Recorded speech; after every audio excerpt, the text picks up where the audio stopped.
እርሶ ተደምረዋል ወይ ብዬ መጠየቅ ፈልጌ ነበር። ምንድነው ድምር? እንግዲህ ጠቅላይ ሚኒስትሩ የመደመርን ፍልስፍና አዲሱ ጠቅላይ ሚኒስትር ዶክተር አብይ አህመድ የመደመርን ፍልስፍና ይዘው መጥተዋል። እርሶ ተደምረዋል ወይ ብዬ መጠየቅ ፈልጌ ነበር።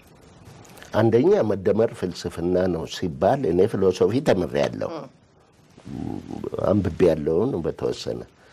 መደመር ፍልስፍና ነው የሚለውን ካንቺ ነው አሁን የምሰማው። አላውቅም። ኦነስት ቱ ጋድ መደመር ምን እንደሆነ እስከዛሬ አልገባኝም። መደመር አንዱ የፕላስ ምልክት አለ አይደለም? የመደመር ምልክት የሂሳቡ አዎ፣ የሂሳቡ የመደመር ምልክት መስቀል ነው አይደለም እንዴ? መስቀል ነው አይደለ? የመደመር ምልክቱ እሱ ነው። ክርስትና ተነሱ ነው ከሆነ ድሮ ተነስተናል።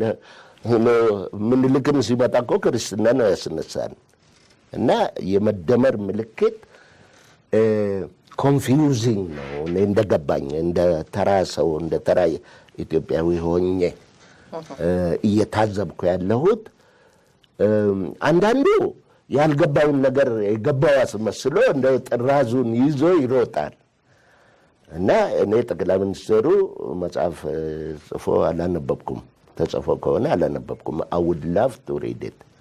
ይህ መደመር ፍልስፍና ነው ከተባለ መጽሐፍ አለበት። ያው መደመሩም እንግዲህ እሳቸው አንቺ ተደምረሻል ወይ? እስቲ እንዴት እንደተደመርሽ አስረጅኝና ይረዳኝ ይሆናል። ተደምረሻል? ስለዚህ ይሄ መደመር አብረን ከምንበላላ ከምናልቅ ለምንድን ነው የምንበላላ? ከምንነካከስ አንድ ላይ ተሰብስበን ተደምረን መሻገር ይሻለናል ይሄን አስቸጋሪ ጊዜ ለማለትም ይመስላል። እንግዲህ ምንድነው ያስቸጋሪ ጊዜ ነው የምልሽ? ወደዝ ምንድነው መበላላት? ለምንድን ነው የምንበላላው? ምንድነው የተፈራው ነገር? እና በመደመር የምንሻገረው ነገር ምን ነው?